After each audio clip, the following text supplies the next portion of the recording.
పోలా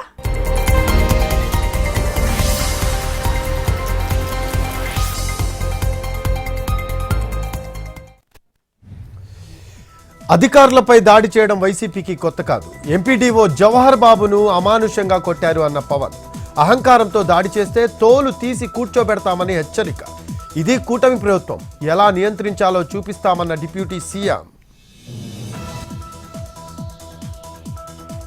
నాపై అసత్య ప్రచారం చేస్తున్నారన్న మంత్రి కొండపల్లి శ్రీనివాస్. బొత్స కాళ్లకు మొక్కినట్లు బేస్లెస్ ప్రచారం చేస్తున్నారని మండిపాటు. విజయనగరంలో కుటుంబ పాలనను బద్దలు కొట్టామన్న మంత్రి. బొత్స స్కామ్లు తప్ప అభివృద్ధి చేయలేదని ఫైర్. డిసెంబర్ 10 నుంచి మా కుటుంబంపై తప్పుడు ప్రచారం చేస్తున్నారు. సివిల్ సప్లై అధికారులు నా భార్య గోడౌన్లో బియ్యం స్టాక్ ఉంచారన్న పేర్ని నాని. ప్రభుత్వ విచారణ కంటే సోషల్ మీడియాలో రచ్చ ఎక్కువైందని ఫైర్.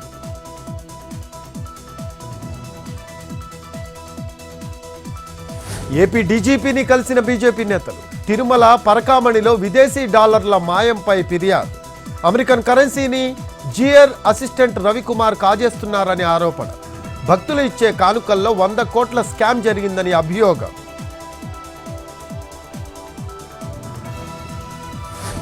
ఏపీలో సైబర్ క్రైమ్స్ 34% పెరిగాయన్న డీజీపీ. ఓవరాల్ క్రైమ్ రేటు 5.2% తగ్గిందని వెల్లడి.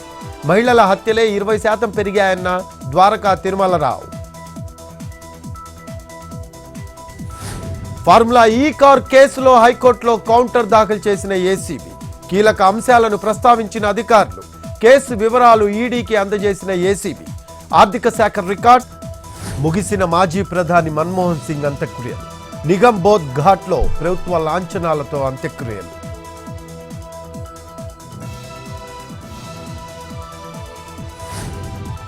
శ్రీకాకుళం జిల్లా టెక్కలిలో ఎస్ఎఫ్ఐ ర్యాలీ. హాస్టళ్లలో మెరుగైన సౌకర్యాలు కల్పించాలని డిమాండ్.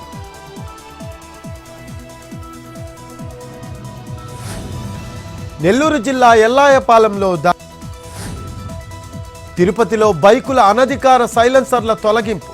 385 బుల్లెట్ బైకుల సైలెన్సర్లను రోడ్ రోలర్తో తొక్కించిన పోలీసులు.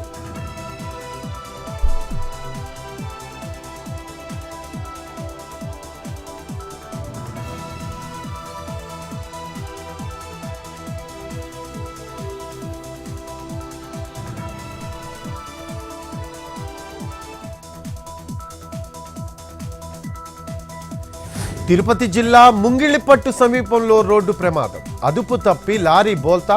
సురక్షితంగా బయటపడ్డ డ్రైవర్, క్లీనర్.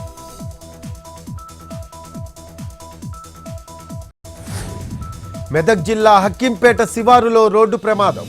అదుపు తప్పి ట్రాక్టర్ బోల్తా. 10 మంది సెంట్రింగ్ కార్మికులకు తీవ్ర గాయాలు. జిల్లా ప్రభుత్వ ఆసుపత్రికి తరలింపు.